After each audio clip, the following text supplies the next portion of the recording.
commemorate this new year 2022, we, the JPC Group, is going to introduce you the generation strategy of real estate. Let's see the different point of view of different generation regarding real estate.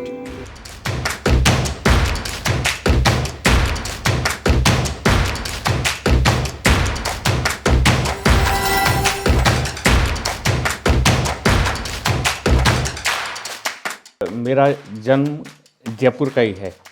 As मेरी 62 years है। मेरा नाम सुहानी है, मैं जयपुर में रहती हूँ और मेरी एज 25 इयर्स है and I am a house wife. मैं विकास गुप्ता, सांगानेर में रहते हैं हम और मेरा फूड इंडस्ट्रीज़ का काम है, स्वीट्स, बेकरी एंड रेस्टोरेंट।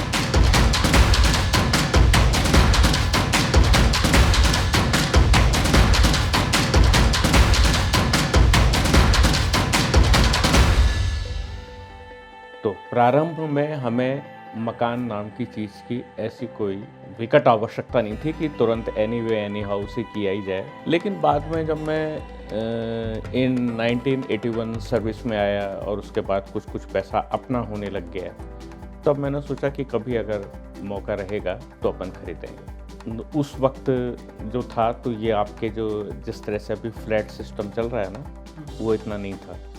उस वक्त हाउसिंग बोर्ड के मकान ही सब कुछ हुआ करते थे। तो उनकी कॉलोनियाँ कई जगह थी, मसलन मानसरोवर, सांगानेर, कुछ और पहले जिनके पास अच्छे फंड्स थे वो लोग जवाहर नगर में, आदर्श नगर में, वहाँ कहीं भी इनकी कॉलोनियाँ थी। तो उस वक्त मैंने 1998 में पहला मैंने मकान लिया यहाँ पे अपने मानसरोवर में, हीरापत। वो मकान लिया था 4 लाख में। तो ये बात है 98 एंड, लगभग यही दिसंबर का एंड चल रहा था। बस अगर मैं कुछ सोचता था कि क्या कहाँ लेना है कहाँ नहीं लेना, तो मुझे सबसे बुरा लगता था कि रेलवे क्रॉसिंग के पार मेरा घर न हो।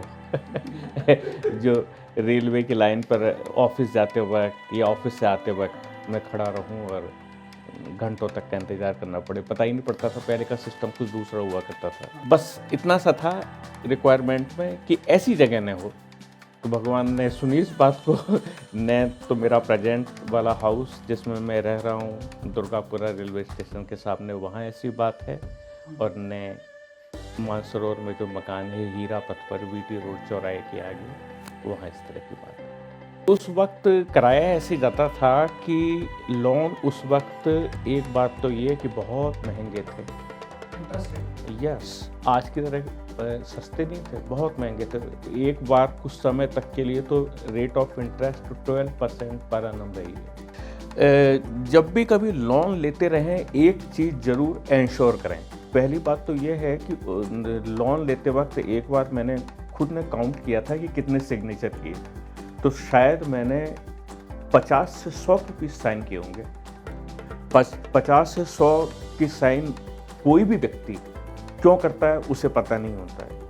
जैसे कि समझ लीजिए मैंने 10 लाख का लोन लिया और 1 लाख रुपए धीरे धीरे करके चूक गया, अब 9 लाख बचा और मेरे पास भगवान की दया से 5 लाख रुपए आ जाते हो। 5 लाख रुपए मैं उनके पास दे देता हूँ, तो 5 लाख रुपए बतौर वो मूलधन को उस डेट का जो है उसमें कम करें। मूलधन विद ए क्विक इफेक्ट उसी दिन जिस दिन मैं सबमिट कर रहा हूँ कम हो जाना चाहिए। सेविंग के मामले में ये है कि उनका कम से कम 5 वर्षीय पोस्ट ऑफिस, बैंक, कहीं पर भी एक आरडी अकाउंट ज़रूर होना चाहिए, ताकि 5 साल बाद एक अच्छा पैसा उनके हाथ में आ जाता है। और पैसा एक बार हाथ में आते ही दिमाग की सक्रियता बढ़ जाती है। अगर आप ऐसा कर रहे हैं, समझ लीजिए 1 मिनट के लिए 1000 रुपये भी आप 5 साल के लिए डाल रहे हैं, तो वो पैसा आपके पास आता है तकरीबन 75,000, 80,000, 75,000, 80,000 कुछ भी मिलते 1 सेकंड में 1 लाख हो जाता है, और 1 लाख होते ही आपके वो कई काम आ सकता है। मेरा कहना है इस तरह की बचत उनको ज़रूर करनी चाहिए। इसमें तो कम से कम किसी तरह की कोई हिचकिचाहट नहीं होनी चाहिए। मुझे जयपुर में रहते हुए अराउंड 12 to 13 ईयर हो चुके हैं और मैं एयरपोर्ट के पास में रहती हूँ, सांगानेर एयरपोर्ट के पास में। जयपुर अपने आप में ये बहुत अच्छी जगह है, मतलब बोलने की ज़रूरत नहीं है, क्योंकि सबको पता है कि जैसे कि टूरिस्ट भी बहुत आते हैं, तो ऑब्वियसली अपने आप में ये बहुत अच्छी जगह है। चीज़ें देखने के लिए बहुत है, फेस्टिवल्स खूब होते हैं। अगर पहले देखते थे तो जैसे यहाँ पर क्या है, लोग अपने अपने बंगलोज बना के रहते थे, ठीक है।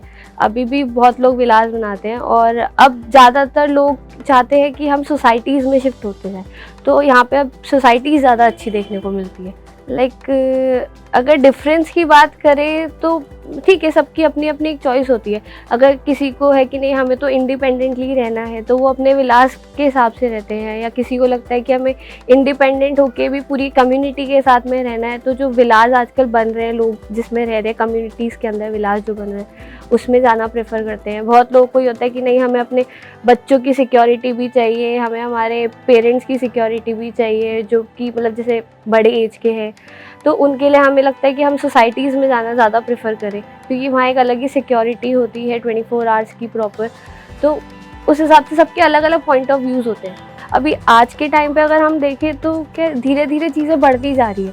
सबको जैसे पहले के घरों में यू कैन सी कि कैमरास नहीं होते थे, सिक्योरिटी कैमरास। आज के घरों में सिक्योरिटी कैमरास होते हैं। पहले के घरों में लिफ्ट्स नहीं होती थी, लोग सिंगल फ्लोर, अगर डबल स्टोरी हाउस है तो उसमें भी लिफ्ट्स नहीं लगाते थे। आजकल लोग लगाने लग गए कि ठीक है, नहीं स्पेशियस होने लग गए आजकल के घर ज़्यादा। तो हर चीज़ की एक अलग अलग चीज़ें आने लग गई। बीइंग अ हाउस वाइफ अगर मैं देखूं पर्सनली, तो मेरे पास मतलब मैं इन लॉज के साथ भी रहती हूँ, मेरे पास मेरी बच्ची है, सब है। तो अगर मेरे को कहीं बाहर भी जाना है तो मेरे को ये है कि पीछे से मेरी बच्ची सेफ़ हो, मेरे इन लॉज सेफ़ हो, उनको कोई दिक्कत ना हो, इन लॉज के लिए भी एक प्रॉपर सर्किल हो, मेरी बच्ची के लिए सर्किल हो, आस पास की लोकेलिटी अच्छी हो उसकी जहाँ पे मैं रह रही हूँ। और बेसिकली सबसे मेन बात है कि वहाँ से फैसिलिटीज़ बहुत अच्छी हो, जो कि ईजिली सब लोग यूज़ में ले सके जिन फैसिलिटीज़ को, कि अगर बाई चांस मैं कभी नहीं हूँ, मेरे पीछे से कोई ज़रूरत है, तो वो उसको यूज़ में ले सके। सेविंग अगर मेरे हिसाब से पूछे तो ये है कि आजकल सबको पता है कि जॉब अपॉर्चुनिटीज़ बहुत कम हो गई है लोगों की, ठीक है। तो अगर जॉब अपॉर्चुनिटीज़ कम है तो ऑब्वियसली लोगों की जो इनकम है वो भी कम है। अब इनकम कम है तो अब लोगों को ये लगता है कि हमको कम से कम में अच्छे से अच्छा मिले, तो लोग चाहते हैं कि अपनी सेविंग बहुत सोच समझ के खर्च करते हैं उन चीज़ों के ऊपर। सांगानेर में हमारी जो शॉप वगैरह है वो काफ़ी 100 ईयर ओल्ड है कम से कम। तो दादाजी के टाइम से हम लोग यहाँ रह रहे हैं, लगभग 100 साल से ऊपर हो गया हमारे को यहाँ रहते हुए। जयपुर की लिविंग सबसे अच्छी है। यहाँ पे ना तो ज़्यादा ट्रैफिक वगैरह रहता है, और यहाँ का फूड तो सबसे अच्छा है ही। सराउंडिंग के हिसाब से जो सूटेबल होती है ना जगह, वही लेनी चाहिए घर, ताकि जो कन्वीनियंट रहे अपने को रेजिडेंस से ऑफिस आने जाने में। आपको उसी तरीके से लोकेशन देख के घर लेनी चाहिए। घर लेने के लिए जैसे सबसे पहली मोस्ट अपनी रिक्वायरमेंट क्या है, कितने मेंबर हैं अपन और कैसे अपने यूज़ है। अगर जैसे किसी की बाहर ज़्यादा ट्रैवलिंग है तो वो फ्लैट वगैरह लेके रह सकता है। बड़ी फैमिली है तो उसको अपने हिसाब से लैंड खरीद के खुद के हिसाब से, खुद की यूज के हिसाब से घर बनाना चाहिए। बड़े लोग ज़्यादा हों तो उनके हिसाब से घर बनाते टाइम आपको ध्यान रखना। आजकल तो बहुत सारी चीज़ें आ गई, जैसे ऑटोमेशन का काम वगैरह काफ़ी चल रहा है अभी, तो वो भी काफ़ी हेल्पफुल है। प्रॉपर्टी में इन्वेस्टमेंट तो जयपुर में तो अभी क्या है, बढ़ता हुआ जयपुर है, काफ़ी एरिया बढ़ रहे हैं नए नए और डेवलप हो रहे हैं। वो बिल्डरों की वजह से हो रहे हैं डेवलप, नहीं तो लिविंग सोच ही नहीं सकता वहाँ आदमी जा करके। कई एरिया ऐसे हैं नए नए, तो अगर बिल्डर वहाँ प्रोजेक्ट नहीं लेके जाते ना तो लिविंग सोच ही नहीं सकता आदमी वहाँ पर। बिल्डरों ने तो नए नए शहर बसा दिए जयपुर से दूर, जैसे अपने जगतपुरा हुआ, पत्रकार कॉलोनी हुई, ये सारे नया जयपुर बस गया एक तरीके से। ये सिर्फ बिल्डरों की वजह से ही हुआ है। घर के लिए तो अभी जैसे अगर फ्लैट भी लेना हो ना किसी को, तो उसको पहले वो पूरा एनवायरनमेंट देखना चाहिए, वहाँ का खुली जगह भी हो, खुला स्पेस भी हो, क्योंकि अभी काफ़ी दिक्कत हुई लोगों को कोरोना में, पैक जगह रही तो वो कुछ भी मतलब बिल्कुल डिफ़िकल्ट हो गया उनके लिए, एक तरीके से कैद ही हो गई वो। तो थोड़ा खुला स्पेस होना भी ज़रूरी है आने वाले टाइम के हिसाब से, और अच्छे बिल्डर्स के प्रोजेक्ट देख करके लेने चाहिए। जिन लोगों ने नहीं लिए हैं मकान, मेरी उनको शुभकामनाएं हैं कि 2022 में वो अपने इस लक्ष्य को ज़रूर प्राप्त करें। उनकी मेहनत से, उनकी ईमानदारी से कोई गलत रास्ता अख्तियार न करते हुए। और मेरे हिसाब से अगर आपको अब नए साल में घर लेना ही है तो जेपीसी से अच्छा और कोई ऑप्शन नहीं है। तो wishing you all a very happy new year. JPC group की पूरी टीम को, आप सभी को मेरी तरफ से, विकास गुप्ता की तरफ से और कन्यालाल हलवाई परिवार की तरफ से बहुत बहुत नववर्ष की हार्दिक शुभकामनाएं।